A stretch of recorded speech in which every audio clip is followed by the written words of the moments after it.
বিয়ের আগে রং খেলার ৩-৪ দিন আগে থেকেই মনে কতটাই না আনন্দ থাকতো যে ভাবতাম বান্ধবীরা সবাই মিলে সেরে পাড়ার মধ্যে খুব মজা করে রং খেলবো, সবার বাড়ি গিয়ে রং দিয়ে আসবো, খুব নাচানাচি করব, খুব হৈ হুল্লোড় করব, ঠান্ডা খাবো, মানে কত কিছুই না মনে থাকতো।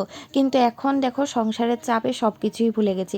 আজকে যেমন কি সকালে উঠে এতটাই কাজের চাপ ছিল যে রং খেলার কথা তো ভুলেই গেছি, কেননা কেউই নেই রং খেলার মতো। আজকে আমার ননদও আসেনি, ননদ আসলে তবুও রং খেলা হতো। তো কি আর করব, সকাল সকাল উঠে সেরেই কাজবাজ শুরু করে দিয়েছি। তো খেলা তো আজকে হলো না, কিন্তু কালকে হবে। তো হ্যালো এভরিওয়ান, চলে আসলাম তোমাদের সাথে নতুন আরও একটি ভিডিও নিয়ে। তো সকালে উঠে বাসি কাজ তো কিছুই ভিডিও করতে পারি না, কেন এতটা তাড়াহুড়া থাকে, তার জন্য রান্নাবান্না অর্ধেক যখন হয়ে গেছে তখন তোমাদের সাথে ভিডিওটা অন করেছি। তো এখানে রান্নাবান্না মোটামুটি আমার কমপ্লিট। এখন গ্যাস ট্যাস মুছে তারপর আমি জলের ডেক বসিয়ে দিচ্ছি, কেননা বাবা স্নান করবে। বাবার যেহেতু একটু শ্বাসকষ্টের প্রবলেম আছে, তার জন্য গরম জল দিয়ে সবসময় স্নান করে।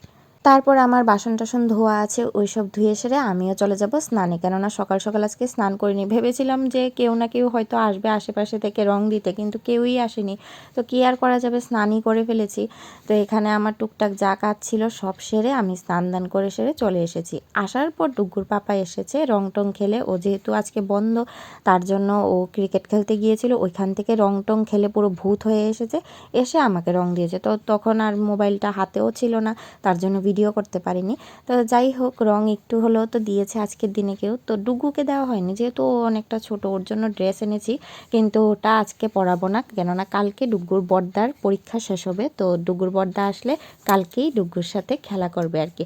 খেলা মানে ওই ড্রেসটা দুজনের জন্যই ড্রেস এনেছি, তোমাদেরকে তো দেখিয়েছিলাম। তো দুজনই ওই ড্রেসটা পরে এসে একটু ছবি টবি তুলবো আর কি। কালকের জন্য অনেকটা মানে মনে আনন্দ আছে, জানি না কি হবে না হবে। আর আগে তো মানে এতটা আনন্দ লাগতো রং খেলা এসেছে, মানে এখন যেমন জীবন থেকে সব আনন্দ চলে যাচ্ছে দিনে দিনে। দুর্গাপূজা আসলেও সেরকম এক্সাইটেড লাগে না, নিজের জন্মদিন আসলেই এতটা এক্সাইটেড লাগে না, আর অন্য ওকেশন তো থাক দূরের কথাই। এখন তো সংসারের চাপে সবাই ব্যস্ত হয়ে গেছি, তো কি আর করব। তো এখানে দেখো আমি স্নান টান সেরে ডুগ্গুর সাথে একটু খেলা করছিলাম। তারপর দেখি কি ওর পাপার দুজন ফ্রেন্ড এসেছে ওকে রং দেওয়ার জন্য।